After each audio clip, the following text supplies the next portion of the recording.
Amados irmãos, graça e paz. Mais um domingo estamos aqui para cultuarmos ao Senhor, que é digno do nosso louvor e da nossa adoração. Vocês aí em casa, juntos, e nós aqui, adorando a Deus em comunhão, em um só Espírito.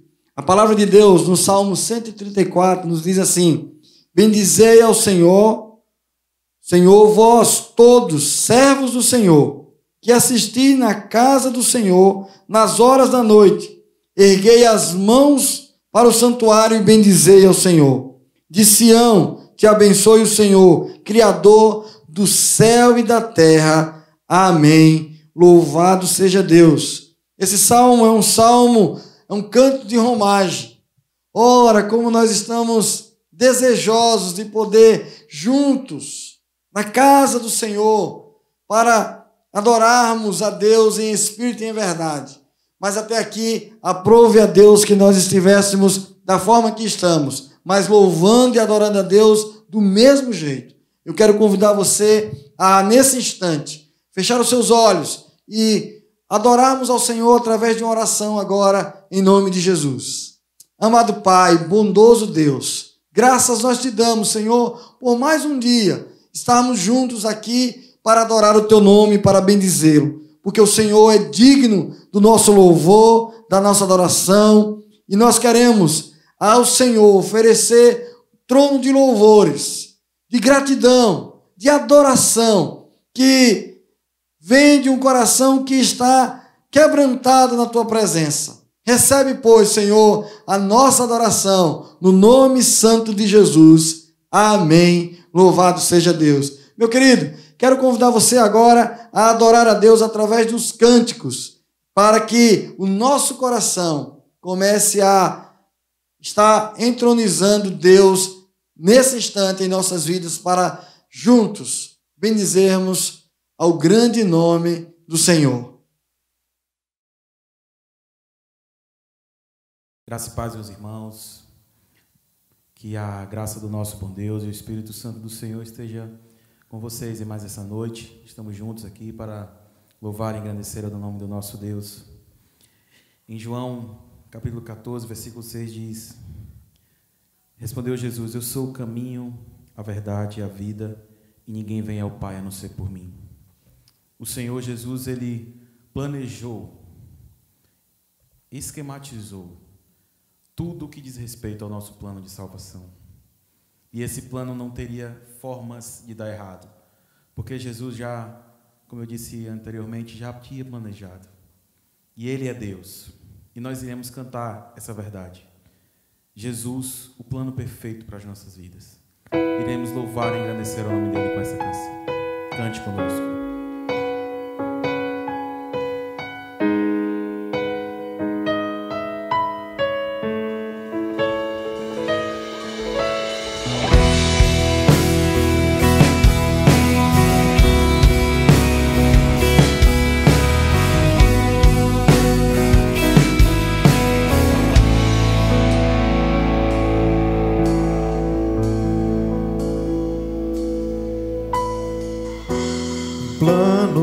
Salvar, um pacto para selar, silêncio no céu, resgate e salvação, encheu seu coração, ele se entregou.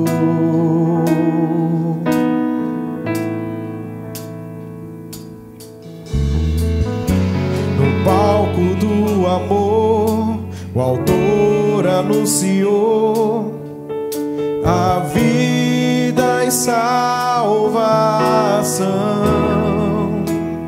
Tudo que ele fez foi obedecer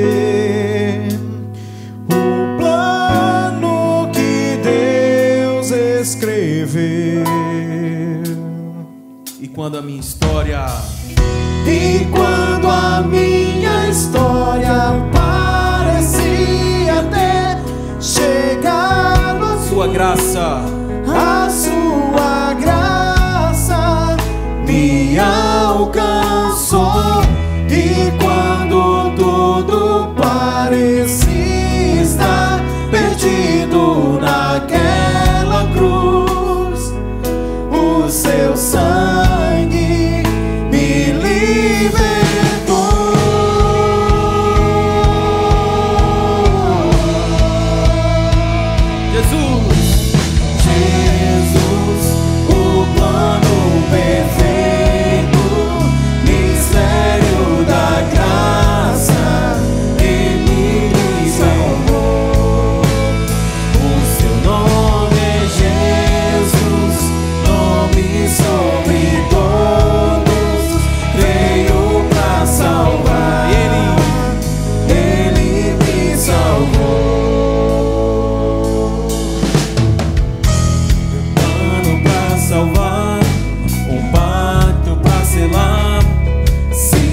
formou.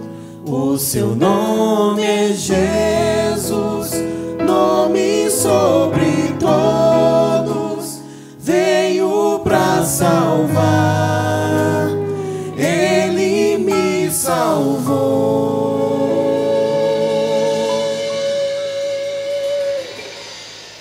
Temos muitos motivos, irmãos, para louvar e engrandecer ao Senhor todos os dias.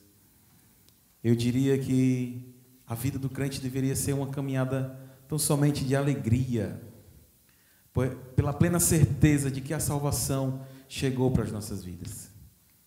Mas há dias sim de tristezas, há dias sim de angústias, de perseguição, como havia há muito tempo atrás e como ainda haverá.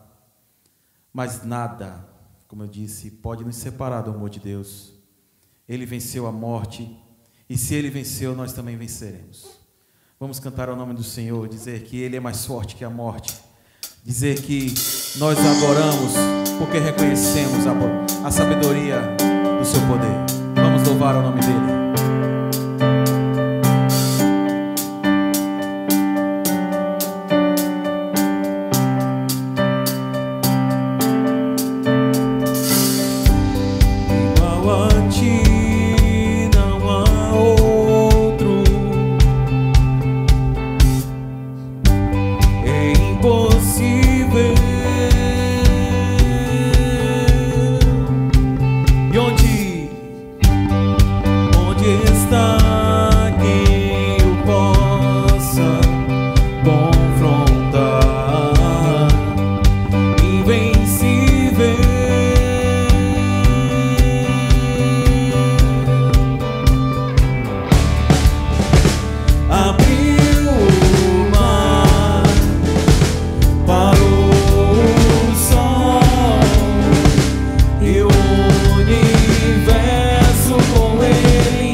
Eu serei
engrandecido para todo sempre.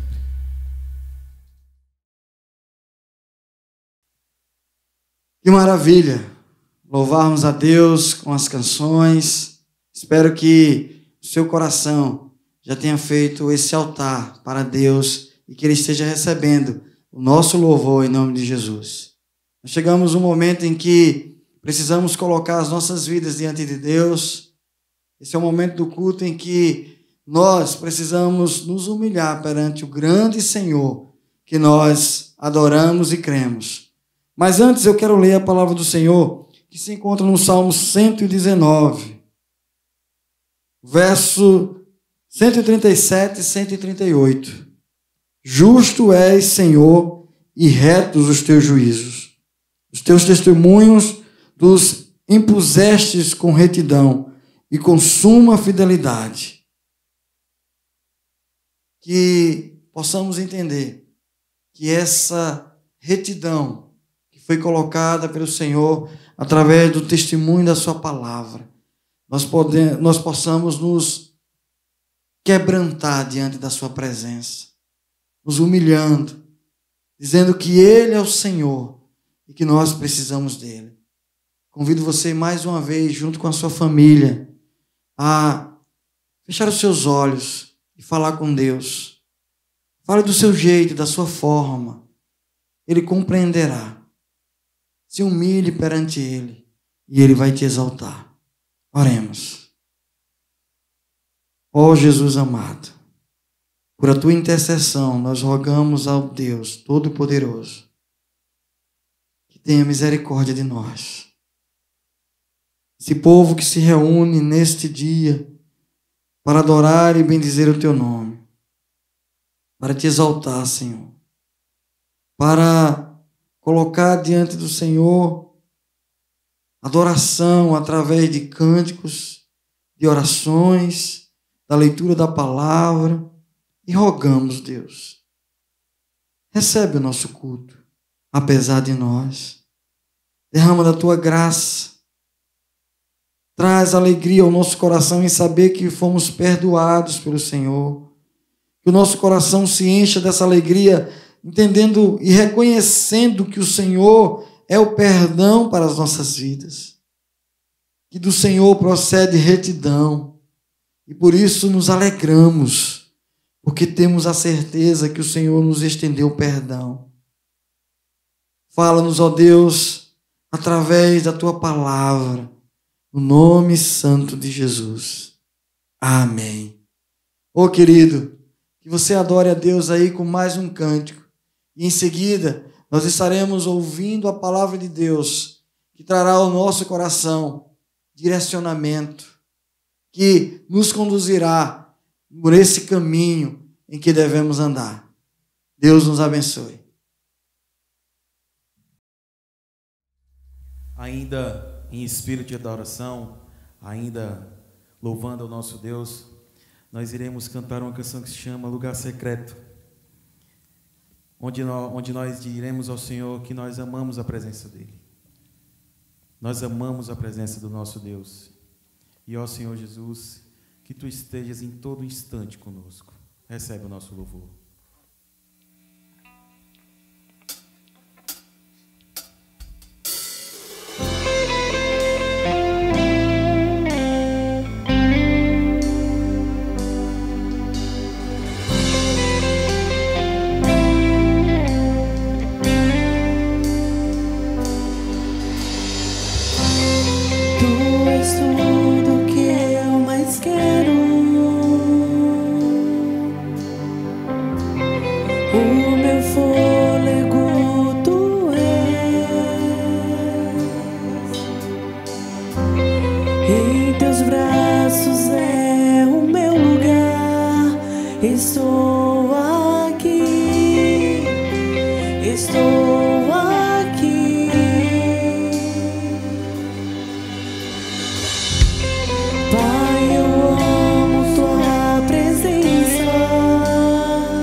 Tu seguras minhas mãos. confio em ti, confio em ti. Quero ir mais fundo, leva-me mais perto, onde eu te encontro, num lugar secreto, aos teus pés me rendo, pois a tua glória quero ver.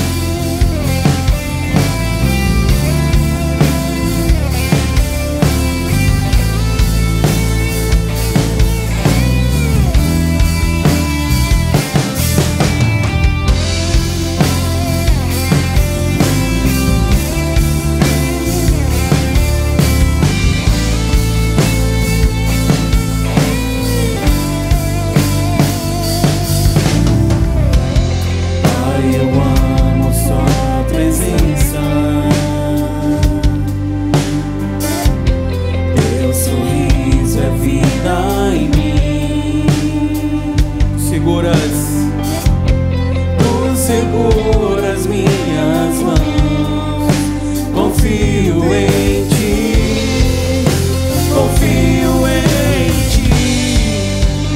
Quero ir mais fundo, leva-me mais perto, onde eu te encontro, no lugar secreto, aos teus pés me rendo, pois a tua glória quero ver.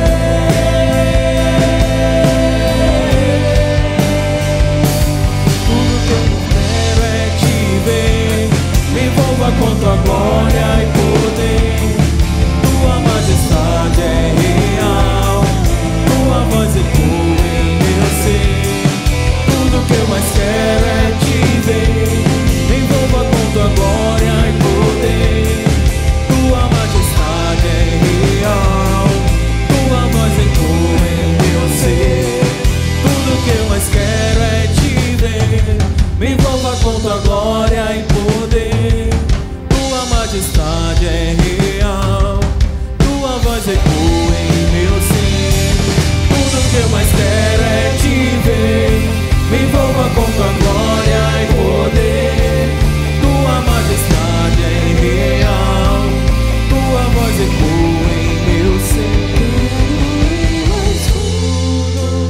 Leva-me mais perto, onde eu te encontro, no lugar secreto, aos teus pés me rendo, pois a tua glória quero ver.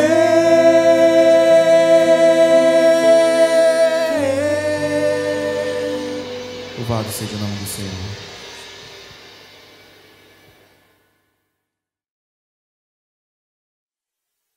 Olá a todos e todas, é sempre um prazer imenso poder estar aqui compartilhando da Palavra de Deus mais uma noite com cada um de vocês. Receba da graça e da paz da parte de nosso Senhor Jesus Cristo, aonde você estiver, aí na sua casa, junto com a sua família, ou se você estiver sozinho, enfim, tenha certeza de que o Senhor está contigo e que, mesmo não estando aí presencialmente, mas nós estamos juntos, ainda que virtualmente. Nós não estamos separados, né? Mas nós estamos juntos, porque é o Senhor que nos une em um só corpo, em uma só igreja, em um só povo.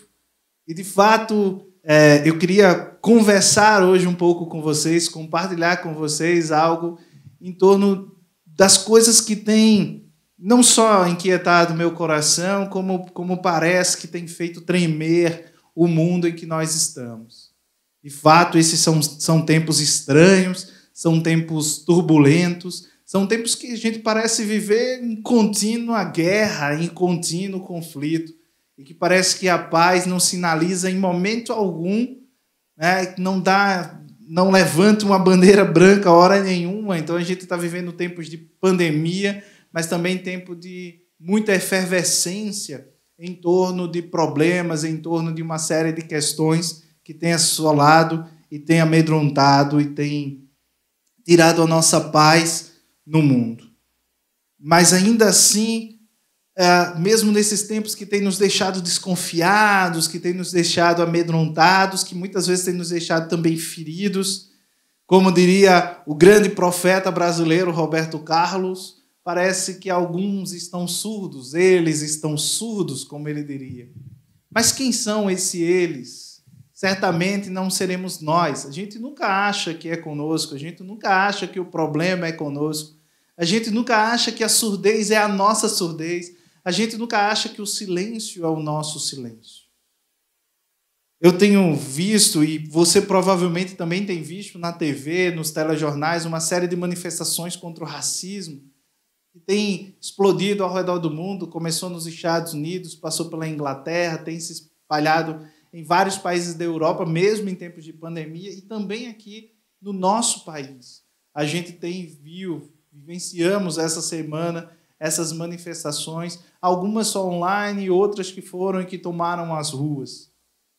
Mas nós estamos diante, sem dúvida nenhuma, de um problema que já é um problema que se arrasta há anos, que é um problema que não é só nosso, que é o problema e a questão do racismo. E é exatamente sobre esse problema que eu queria conversar com vocês nessa noite de hoje e refletir exatamente sobre aquilo que a palavra de Deus e qual é a nossa postura e qual é a postura do Senhor ao longo da Bíblia diante daqueles que sofrem com esse tipo de opressão. Durante anos, a igreja esteve silenciosa em relação ao racismo. Há um livro muito interessante do pastor John Piper, onde ele sinaliza, onde ele mostra que o racismo, mais do que um problema social, ele também é um pecado. Ele também é um problema espiritual. Ele também é um problema que nos diz respeito enquanto igreja, enquanto comunidade, enquanto povo de Deus. O pastor, o reverendo Martin Luther King Jr., que protagonizou as lutas aí pelos direitos civis nos Estados Unidos nos anos 60, e que é uma figura constante quando a gente fala sobre a questão do racismo, talvez tenha sido o primeiro ou a primeira voz dentro da igreja nos Estados Unidos, dentro da igreja protestante, e se não foi, talvez é a mais importante, a nos chamar a atenção para que esse não é um problema unicamente social, mas é também um problema espiritual. É também um pecado que nós devemos combater com a mesma veemência, com a mesma força com que muitas vezes nós combatemos tantos outros pecados. Não dá mais para fingir que isso não existe, que isso não acontece ao nosso lado, que isso não acontece talvez com pessoas da nossa própria comunidade, que isso não aconteça talvez com as pessoas da nossa família, que isso não aconteça com as pessoas na nossa própria casa. A professora Lilia Moritz Schwartz, ela fala que no Brasil a gente vivencia uma espécie de racismo do outro. Eu nunca sofri racismo, eu nunca fui racista, mas é sempre alguém. E de preferência esse alguém nunca está perto de mim, esse alguém está sempre longe. A gente coloca isso para debaixo do tapete. Mas colocar debaixo do tapete qualquer pecado que seja, incluindo esse, é nos tornar insensíveis, é nos tornar indiferentes à dor do outro. E aí nós não conseguimos mais agir com compaixão, não conseguimos mais salgar a terra, e não conseguimos mais ser luz do mundo. Quando a nossa missão enquanto igreja quando a nossa missão enquanto filhos e filhas de Deus é sermos sal da terra e luz do mundo. Não dá para ter aquela atitude que muitas vezes a gente tem, a gente sente uma dor ali, aqui, acolá, né? Quem nunca? E aí, de repente, você diz assim, eu não vou no médico não, porque se eu for no médico, eu vou descobrir que estou doente. Então, muitas vezes você está doente, muitas vezes o problema está ali, mas o fato de fingir que ele não existe faz com que ele não exista. A gente sabe que não é verdade. A gente sabe que está se enganando. E aí, de igual modo, negar o racismo, como algumas vezes eu vejo as pessoas fazerem, é negar que nós vivemos e que o mundo vivencia sobre as dores do pecado. E que dentre as dores do pecado estão as dores do racismo, que tem matado tantas vidas, de crianças a adultos, de jovens a velhos, que tem causado, que tem trazido sofrimento a tantas famílias, a tantas comunidades, que tem vivenciado com a dor de perder os seus parentes para a violência que o racismo traz, que tem empurrado pessoas e pessoas para as consequências danosas que esse pecado e que, sim, esse problema social também se revelam e também tem se revelado. Mas você pode estar aí pensando, dizendo, mas Ivandro, a Bíblia diz que o Senhor não faz acepção de pessoas. Diz sim, e amém por isso. A Bíblia diz que nós somos um só povo, que não há gentio e que não há judeu. Sim, é verdade que não há escravo, que não há livre, que somos todos iguais, que somos todos um em Cristo, sem dúvida nenhuma. Mas a Bíblia também nos revela que Cristo venceu todo o pecado, que em Cristo todas as coisas são novas, são feitas novas, que nele nós somos novas criaturas. Mas é a mesma Escritura que diz que aquele que disser que não tem pecado é mentiroso.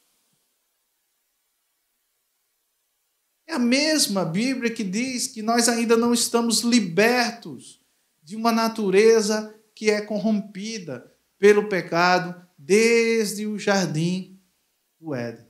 O propósito de Deus, é isso que eu quero que vocês entendam, o propósito originário de Deus é que nós vivamos em harmonia uns com os outros, que nós nos olhemos e sejamos uma só raça, um só povo, um só ser humano. Mas desde que o pecado entrou no mundo, que nós temos vivido facções, que nós temos vivido fronteiras, que nós temos estabelecido diferenças uns para com os outros. E nós não podemos simplesmente, sob alegar a nossa fé, levantar um texto bíblico que ressalta a natureza, o poder do reino de Deus e daquilo que será estabelecido pelo reino de Deus, como se já estabelecido estivesse agora. Senão não haveria o porquê de pregarmos. Por que anunciar boas novas? Por que anunciar arrependimento? Porque o reino de Deus, a chegada do reino de Deus e a mensagem do reino de Deus é essa: arrependei-vos dos vossos pecados. Essa é a mensagem do reino. Essa é a mensagem de Cristo. Esse é o porquê dele ter se feito carne, dele ter vivido como homem, dele ter obedecido até a morte e a morte de cruz, para que nós pudéssemos ter a reconciliação dos nossos pecados e pudéssemos ter nele a vida eterna. A nossa transformação, a transformação da nossa mente, a transformação do nosso entendimento, a transformação dos nossos sentimentos, a transformação das nossas ações, das nossas palavras, das nossas atitudes, estão em Cristo. E isso consiste em nos arrependermos dos nossos pecados. E não há como se arrepender dos pecados que nós fingimos que não existem. Porque quando eu finjo que o pecado não existe compaixão, não existe misericórdia, não existe cura, não existe graça.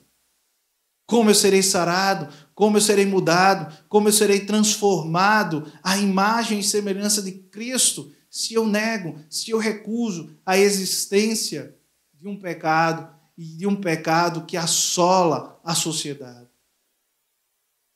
Quando nós falamos, por exemplo, quando nós frisamos sobre os pecados relacionados à sexualidade, isso tem consequências? Tem consequências. Quantos filhos não têm pais? Quantos filhos são negligenciados pelas mães? Quantas crianças são abandonadas, são deixadas à própria sorte? Algumas colocadas dentro de uma sacola e jogadas no lixo, descartadas.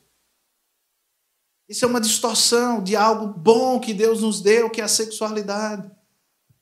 O pecado afeta essas relações. E isso destrói, corrompe o mundo. O racismo, ele é um pecado. E igualmente ele corrói e destrói o mundo. Ele estabelece relações de poder. Ele estabelece que uns são superiores aos outros. Ele estabelece que uns são melhores do que os outros por conta da cor da pele, por conta da sua origem. Mas será que é esse o padrão que Deus estabeleceu na sua palavra? Vejamos o que diz lá no texto de Lucas, no capítulo 4, e vamos ler aí dos versos 16 a 30. Você achou que eu não ia pregar, né? Que não ia ter Bíblia. Se enganou, tem sim. Vamos lá, querido. Lucas, capítulo 4, versos 16 ao 30, diz assim: Ele foi a Nazaré, onde havia sido criado, e no dia de sábado entrou na sinagoga como era seu costume, e levantou-se para ler. Foi-lhe entregue o livro do profeta Isaías, abriu e encontrou o lugar que está escrito. Presta atenção, ele era de Nazaré, sua terra, sua cidade, seu povo, seu lugar. Ele senta lá na sinagoga, entregam a ele o livro do profeta Isaías e diz que ele escolheu o texto que ia ler. Ele abriu e encontrou o lugar onde está escrito: o Espírito do Senhor está sobre mim. Isaías 61. Porque ele me ungiu para pregar boas novas aos pobres. Ele me enviou para proclamar liberdade aos presos e recuperação da vista aos cegos, para libertar os oprimidos e proclamar o ano da graça do Senhor. Então ele fechou o livro, devolveu-o ao assistente e assentou-se. Na sinagoga, todos tinham os olhos fitos nele. Todo mundo estava prestando atenção nele, assim como você está agora prestando atenção no que eu estou falando. Então ele estava todo mundo esperando o que ele ia pregar, o que ele ia dizer. E olha só o que ele diz. Ele diz aqui: sentou-se na sinagoga, todos tinham os olhos fitos nele, e ele começou a dizer-lhes: hoje se cumpriu a escritura que vocês acabaram de ouvir. Ou seja, ele disse: olha, eu sou esse que o profeta disse que o Senhor enviaria. Eu sou o Messias, eu sou o enviado, eu sou o Salvador. E olha só, e é interessante, olha só a sequência, o que o texto diz. Olha qual foi a reação dos judeus. Foi essa: todos falavam bem dele. E estavam admirados com as palavras de graça que saíam de seus lábios. Presta atenção, todos ficaram admirados. Ou seja, as pessoas estavam achando bom, elas não estavam achando ruim. E elas estavam tão espantadas que elas diziam assim, mas perguntavam: não é esse o filho de José? Esse aquele moleque, aquele menino que a gente conheceu, né? Que a gente viu aqui crescer a vida toda. E Jesus lhes disse: é claro que me citarão este provérbio: médico, cura-te a ti mesmo. Faze aqui em tua terra o que ouvimos que fizeste em Cafarnaum. Continuou ele: digo-lhes a verdade, nenhum profeta é aceito em sua terra. Asseguro-lhes que havia muitas viúvas em Israel no tempo de Elias, quando o céu foi fechado por 3 anos e meio, e houve uma grande fome em toda a terra. Contudo, Elias não foi enviado a nenhuma delas, senão a uma viúva de Sarepta, na região de Sidom. Ou seja, ele foi enviado a uma estrangeira, a uma mulher que não era daquele povo. Também havia muitos leprosos em Israel no tempo de Eliseu. Jesus segue aí o profeta. Todavia, nenhum deles foi purificado, somente Naamã, o sírio. Já falamos, inclusive pregamos aqui algum tempo atrás sobre Naamã, na Páscoa especificamente. Todos os que estavam na sinagoga ficaram, olha a reação agora, todos ficaram furiosos quando ouviram isso. Olha como é interessante o contraste dessas reações. Quando Jesus ele disse que veio para anunciar a graça, que veio para pegar os pobres, que veio para libertar os oprimidos, os presos, os cativos. Ou seja, quando Jesus disse, olha, eu vim para esses que todos rejeitam, eu vim para esses que não têm vez e nem voz, eu vim para esses que são pobres, eu vim para esses que passam fome, eu vim para esses que são oprimidos, eu vim para esses que não têm espaço algum, que não têm direito algum, que estão condenados a viver na sua própria miséria. Eu vim para esses. Eles se admiravam, mas quando ele ressalta, e quando ele diz que a graça de Deus, que o poder de Deus, que a misericórdia de Deus pode alcançar aqueles que não são do seu meio, olha só a reação deles. Ficaram furiosos, levantaram-se, expulsaram-no da cidade e o levaram até o topo da colina sobre a qual foi construída a cidade, a fim de atirá-lo precipício abaixo. Mas Jesus passou por entre eles e retirou-se. É impressionante como nesse texto, a coisa que aparentemente poderia ser mais sobrenatural, que é Jesus atravessar essa multidão, sem ser visto, sem ser percebido por eles, é talvez a coisa que mais passa despercebido no texto. Eles estavam tão enfurecidos porque a visão, porque a fé etnocêntrica deles foi quebrada. O John Piper, falando sobre esse texto, ele chama atenção para essa visão etnocêntrica da fé. Deixa eu te explicar o que é etnocentrismo. Etnocentrismo é um conceito lá da antropologia. E é um conceito quando eu acho que a minha visão de mundo, com o meu modo de viver, ele tem que ser o único e tem que ser superior aos demais. Os judeus, eles acreditavam que somente eles eram o povo de Deus e, consequentemente, somente eles poderiam receber o favor que vem de Deus. E que nenhum outro povo poderia, de forma alguma, ser beneficiado pela fé em Deus. Mas o que tudo isso tem a ver com racismo? Se a gente for buscar dentro da Bíblia, é exatamente contra esses povos que o povo judeu se colocava muitas vezes como sendo um povo superior. Não preciso lhes lembrar aqui a história do bom samaritano, ou o modo como os discípulos estranharam o fato de que Jesus decide atravessar pela Samaria para chegar até Jerusalém. Por quê? Os judeus, eles evitavam, havia um caminho mais curto. Se você pegar um mapa daquela região, você vai ver que é um caminho mais curto para você atravessar uma certa distância. Era atravessando a Samaria. Só que o que eles faziam? Eles tinham tanta raiva, colocavam os samaritanos como sendo um povo impuro, como sendo um povo sujo, como sendo um povo inferior, que eles percorriam um caminho mais longo, única e exclusivamente para não atravessar, para não passar pela Samaria. Mas o modo como Deus trata é diferente.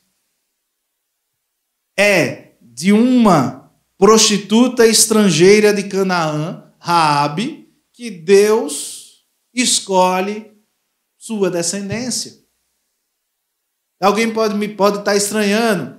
Abre lá a genealogia que está em Mateus 1. Depois de terminar o culto, vai lá e lê, e você vai ver que só tem 2 mulheres citadas lá. Raabe, que era uma estrangeira, e Ruth, que era uma moabita, que era de um povo que também era considerado pelos judeus um povo maldito, um povo inferior, um povo sujo, um povo corrupto.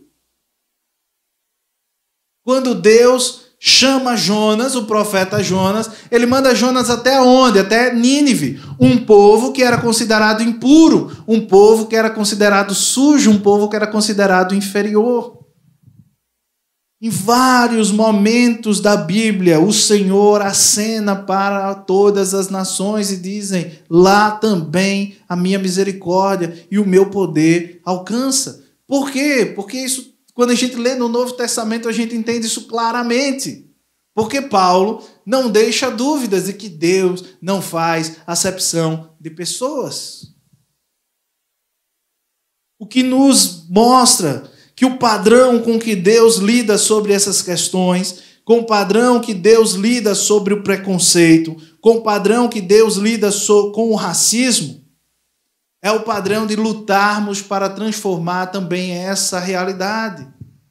Porque Jesus é enviado, e se nós somos filhos e filhas de Deus, e que nós precisamos ser imitadores dele, ele foi enviado para quê? O Espírito do Senhor veio sobre ele para quê? Para pregar boas novas aos pobres, para proclamar a liberdade aos cativos, para recuperar a visão dos cegos e libertar os oprimidos, e proclamar o ano da graça, ou seja, da bondade, do perdão, do pagamento das dívidas, da libertação de todo peso, de toda opressão sobre quem quer que seja.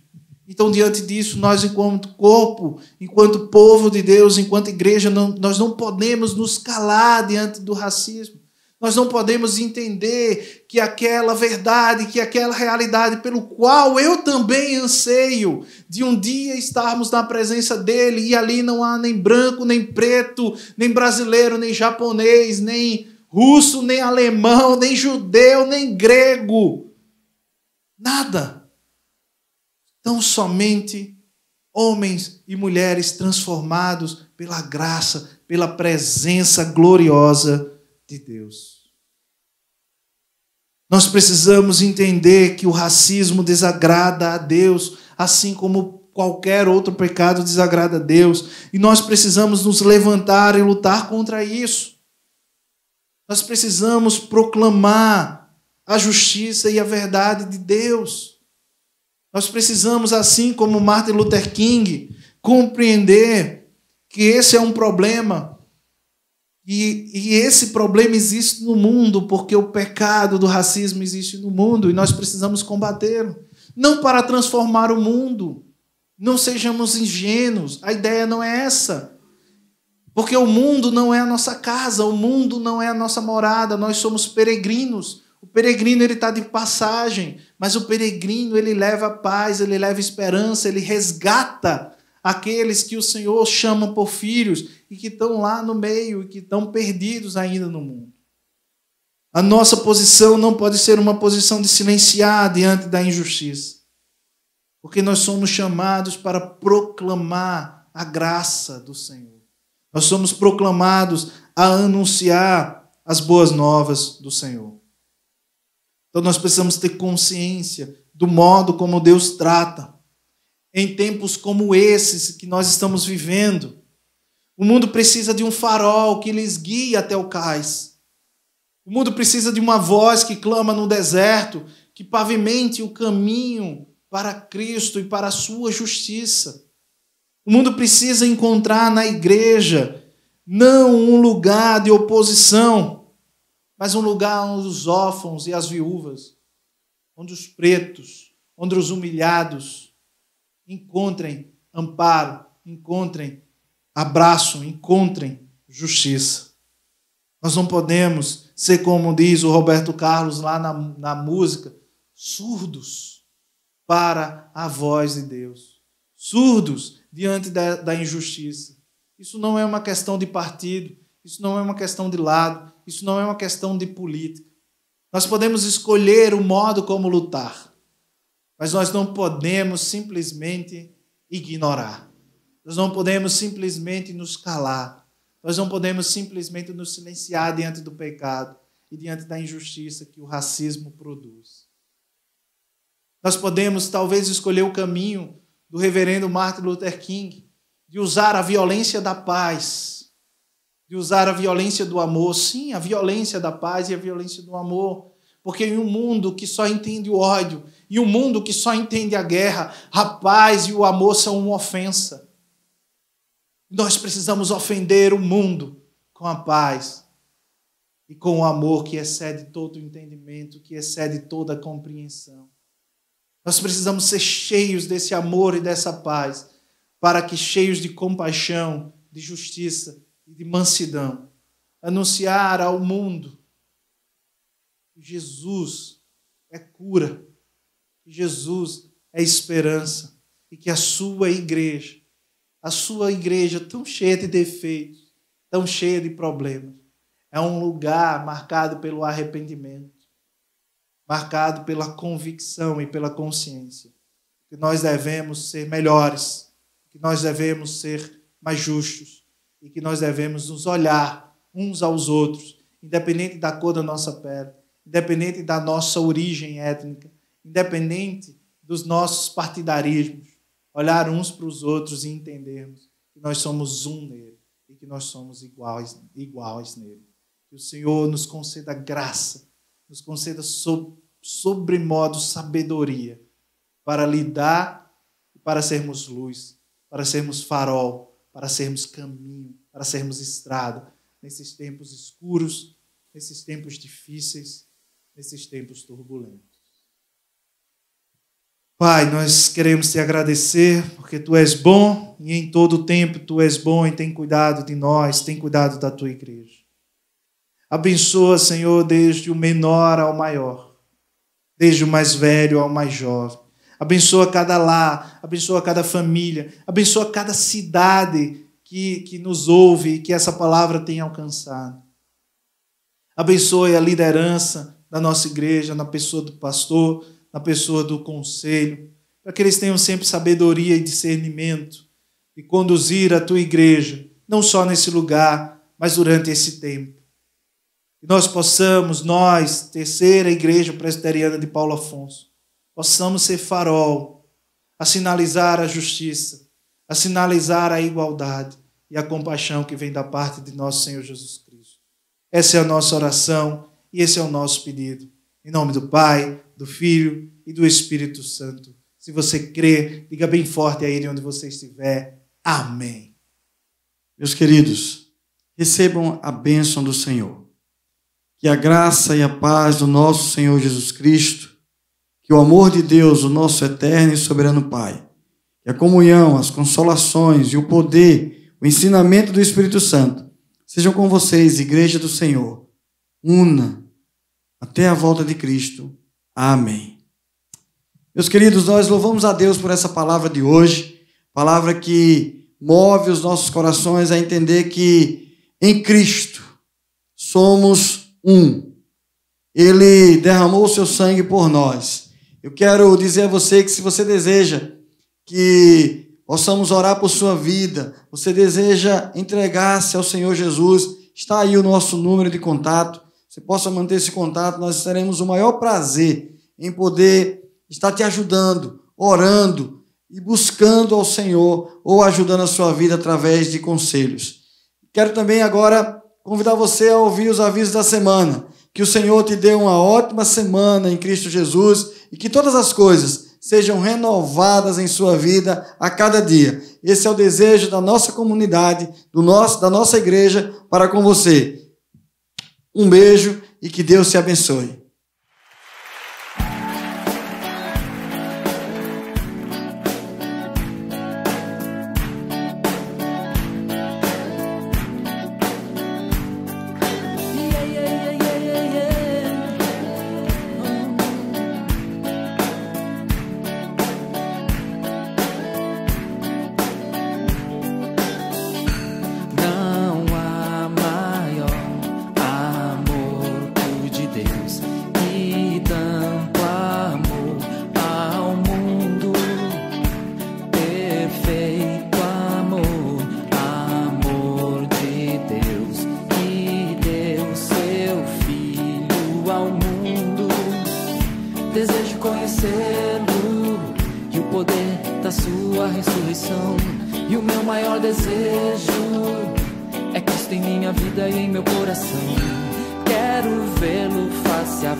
Celebrar ao Senhor nessa noite.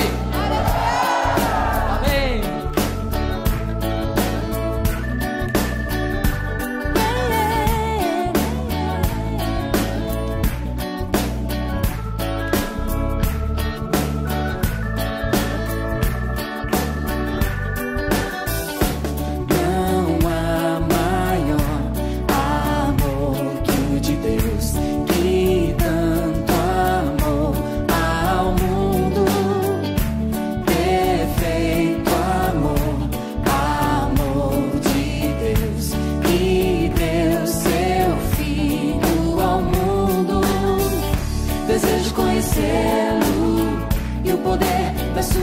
ressurreição.